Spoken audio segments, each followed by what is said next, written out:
बात पूछती हूँ और ये बात कई बार आप पे आरोप लगे हैं कि आपका जो मॉडल है चुनाव जीतने का वो ये है कि फ्री बिजली, फ्री पानी। You are somebody who understands numbers. आप इंडियन रेवेन्यू सर्विस में रहे हैं, नंबर्स आपको पता है, टैक्स कलेक्शन कैसे होती है, टैक्स की रिक्वायरमेंट किन चीज़ों के लिए होती है। क्या ये फ्री के जो पॉपुलिस्ट बांटने की इलेक्शंस के दौरान जो ये एक आदत सी पॉलिटिकल पार्टीज में बन गई है, क्या ये लॉन्ग टर्म सस्टेनेबल है? क्या ये गुड पॉलिटिक्स है? बहुत अच्छी पॉलिटिक्स है, सबको करनी चाहिए। मैं आपको बताता हूँ क्यों। इसकी इकोनॉमिक्स भी समझाता हूँ आपको और इसकी पॉलिटिक्स भी समझाता हूँ आपको। सबसे पहली बेसिक बात, इन सारे मंत्रियों को और इन सारे एमएलएज को बिजली फ्री मिलती है। इनको जब बिजली फ्री मिलती है तो उसको फ्री भी नहीं बोलते, और जब जनता को, इनको 4-4 हज़ार यूनिट बिजली फ्री मिलती है महीने की, और मैं जनता को 200 यूनिट फ्री बिजली देता हूं, तो इनको सबको तकलीफ होती है। क्यों? अगर इन मंत्रियों को जो फैसिलिटी मिलती है मैं अपनी जनता को देना चाहता हूं, तो इनको क्यों तकलीफ होती है? इन सारे मंत्रियों को और एमएलएज और एमपीज का सारा इलाज का खर्चा फ्री है। कोई बीमार हो जाए इनके घर का सारा फ्री है। तो अगर मैंने अपने दिल्ली के लोगों का इलाज फ्री कर दिया तो इनको क्यों तकलीफ होती है?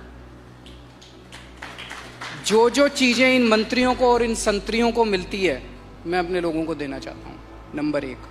दूसरी चीज़, अगर मैं, एक समय था जब मैंने सुना था कि राजनीति के अंदर एक समय था जब फ्री बांटते थे, और फ्री बांटने का पैसा कहाँ से आता था?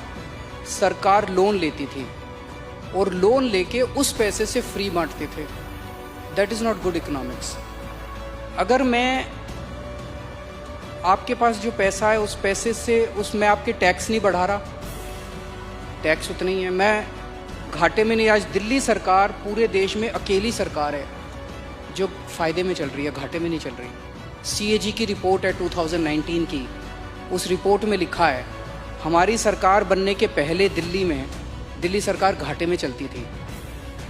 हमारी सरकार बनने से तब से लेके आज तक दिल्ली सरकार अकेली सरकार है पूरे देश के अंदर जो फ़ायदे में चल रही है। मैं सरकार फ़ायदे में चला रहा हूँ, मैं कोई नया टैक्स नहीं लगा रहा, मैं कोई लोन नहीं ले रहा। अगर मैंने करप्शन ख़त्म करके, पैसा बचा के लोगों को अगर सुविधाएं दे दी तो क्या बुरी बात की? तो दिस इज़ गुड इकोनॉमिक्स। और तीसरी चीज़, पर ये मिरेकल होता कैसे? मैं एक छोटा सा एग्जाम्पल देता हूँ। जैसे ये फ्री दवाइयों वाला कैसे सिलसिला चालू हुआ, ये बड़ा इंटरेस्टिंग है। हमने एक फ्लाईओवर बनवाया, उस फ्लाईओवर की 325 करोड़ रुपए की एस्टिमेटेड कॉस्ट थी, वो शायद 200-250 करोड़ रुपए में बन गया, तो 125 करोड़ रुपए उसमें बच गए। कैबिनेट मीटिंग चल रही थी, हम लोग डिस्कस कर रहे थे, तो पता चला कि ये 125 करोड़ रुपए बच गए। हम ये डिस्कस कर रहे थे इस पैसे को कहाँ इस्तेमाल करें। तो मैंने कहा अगर हम सबका इलाज फ्री करना चाहें तो कितना खर्चा आएगा? So after 2-3 days they got back to me, they said 300-350 crore. So मैंने कहा ठीक है, इतना तो हम फ्लाईओवर बनाने में ही बचा लेंगे, इतना का पैसा। तो अगर मैंने फ्लाईओवर बचा के लोगों का इलाज फ्री कर दिया तो क्या बुराई है? मैंने सुना था कि एक मुख्यमंत्री हैं शायद गुजरात के, उन्होंने अपने लिए एक जहाज खरीदा 190 करोड़ रुपए का। मैंने लिए अपने जहाज नहीं खरीदा, मैंने दिल्ली की सारी अपनी माँ बहनों का DTC बसों में किराया मुफ्त कर दिया, 150 करोड़ का खर्चा आया। बताओ क्या बुराई है?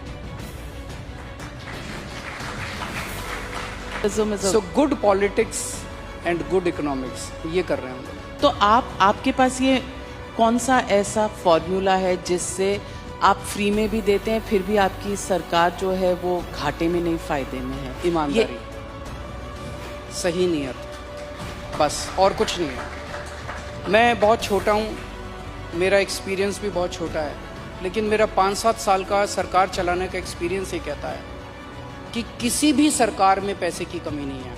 मैं ब्लैंकेट स्टेटमेंट दे रहा हूँ, किसी भी राज्य सरकार में और किसी भी केंद्र सरकार में पैसे की कमी नहीं है, नीयत की कमी है।